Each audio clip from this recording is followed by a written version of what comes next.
also see, so come on over to the rail and look on over. You've got a lot of sharks down there, all native to our water. And this aquarium has been there from about 1994.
We've got some four-side jacks over to our left, swimming around in that small school. The fish that we call jacks, you call them tuna.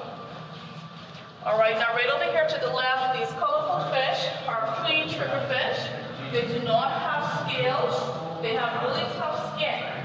All right, now many years ago it said that the skin of that fish was used as pretty much scrubbing material back in the day. This is a Caribbean reef shark right here to your left. It looks like it's smiling. They can get up to about 9 feet. Now we've also got a school of grunts over on this side. This is where they like to hang out. These fish right ahead of us on the left are grunts. Now take a look at the shark as it passes back. It looks like it's smiling. Caribbean reef shark. Looks like it's smiling. It's like a nasty, cynical grin. Which one? No, that's a fish. No, this is a shark swimming around. Here's a stingray, everybody. That's a southern stingray, everybody. It gets between 6 and 8 feet in diameter. These get really big. If you look at the tail, you're going to see a shorter piece at the top of the tail. That's a venomous barb. Those stingrays like to hide under the sand. All right, now when you come over here, look on the left side. You're going to see some very small fish right to the surface of the water. With the sticky nose, those are called common fish. They get to 7 feet, and they have blue bones. All right, so these are all native to our waterfalls. We've got carpets around us, great gaming fish. This is our ocean triggerfish here. So you saw the queen triggerfish. This is the ocean triggerfish. And then we've got a grouper right here, a Nassau grouper. They get to 4 feet. These are delicious. Hey, there's a sawfish coming. Maybe it will swim over us. Is it coming? It's right on the right side. And that's the male. Yeah. All right, so get your cameras out, everybody. No, this is the type of ring. It's a type of ring. It's a So this is our lucky male. Well, maybe he's lucky because that can go 2 ways. There are 3 females in here with him, so either that can be good or bad. All right, but he seems to be okay. I don't like fish. I don't like to make it fish. Come on over to the right.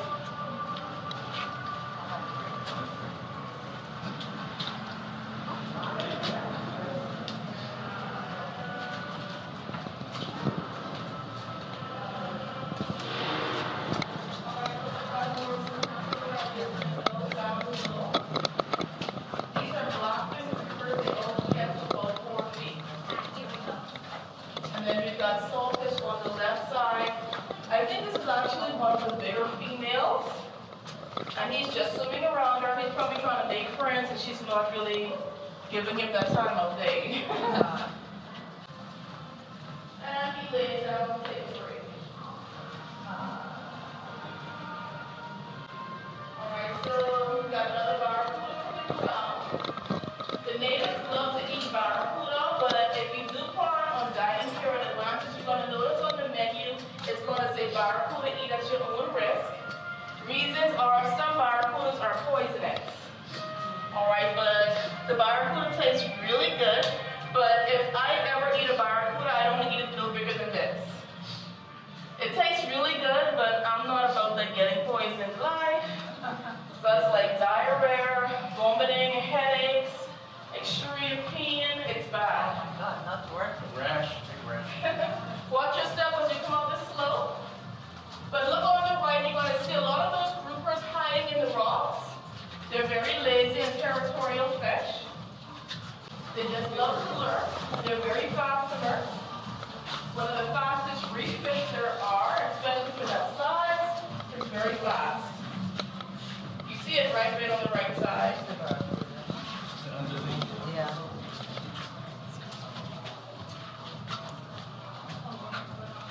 Yep, it's right there looking at you. All right, folks, come on up the slope and watch your step once again.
They snorkel in here for about 40 minutes.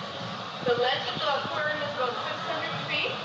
You've got numerous species of fish. You've got sharks, stingrays, and manta rays in this area. They're all native. All right, now our animals are fed twice a day. They're fed at 9 o'clock, then again at 3 o'clock. All right, now you're looking for about 6 inches of acrylic panel, not magnifying any of the fish. We've got another salvage stingray down, swimming around. All right, we saw a bigger one at our first aquarium. All right, but over here you're going to be seeing the Vuze lagoon as well as looking at the dig. The dig is a 15-chamber recreation of the lost city of Atlantis. All right, now the dig is a 15-chamber recreation of the lost city of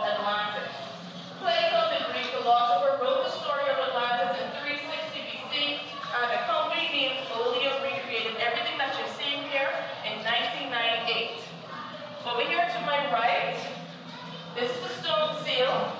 It's encrypted with hieroglyphs that tells the story about the capitals and civilization. The large stone was placed in the doorway right over to your left to protect the Atlanteans from a crisis that came in the form of a large flood. The flood was said to have been triggered off by a volcanic eruption or earthquake that led to the stone collapsing over, breaking in two, flooding the city of Atlantis, in which the majority of the Atlanteans drowned.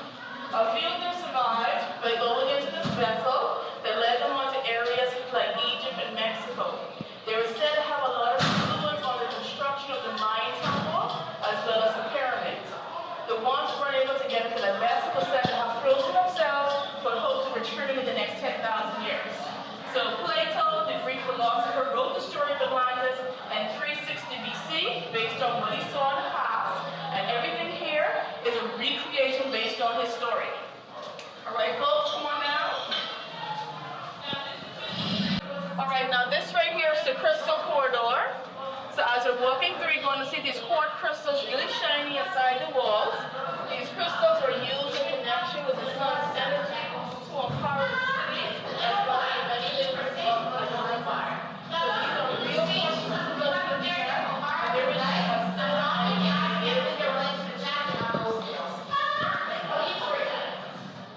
we are surrounded by the Caribbean lobster, with a spiny Caribbean lobster.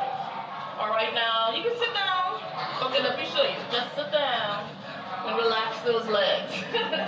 All right, now between the months of April 1st to July 31st, the season is closed, allowing the lobsters time to reproduce as well as grow. Now everybody here knows the lobster is a scavenger of the sea, right? Yep, it is. But it's top delicacy in our restaurants. So popular that they had to put the closing season on them, even a size limit. The tail has to be between 3 to 6 inches in length in order to be caught by fishermen. Fishermen found the lobster under that size can be prosecuted or even fined. All right, now the Atlanteans put their leftover food particles onto the grates on the sides as well as up above their heads, and this is where the lobster came, fed on that base, and made this exhibit its home. So these are spiny Caribbean lobsters. Don't worry about the alarm. When I run, I'm taking you with me, okay? This one here is fresh water, and the fish on the inside are a mixture of cichlids and pikes. They will eat the algae that builds up in the exhibit as their food. African cichlids and pikes are in this exhibit. The statue is called the Jewel Statuary. The Atlanteans put their prayers and clothes onto paper, rolled them up, and slid them into the holes in the wall, and it said whatever they put on paper, they received back time too. That's a zebra shark. Most sharks, they keep moving around to breathe. The zebra shark is one of the smart sharks that's able to stay motionless and use its muscles to breathe. We've also got some yellow-tailed snappers just above him, and those are delicious.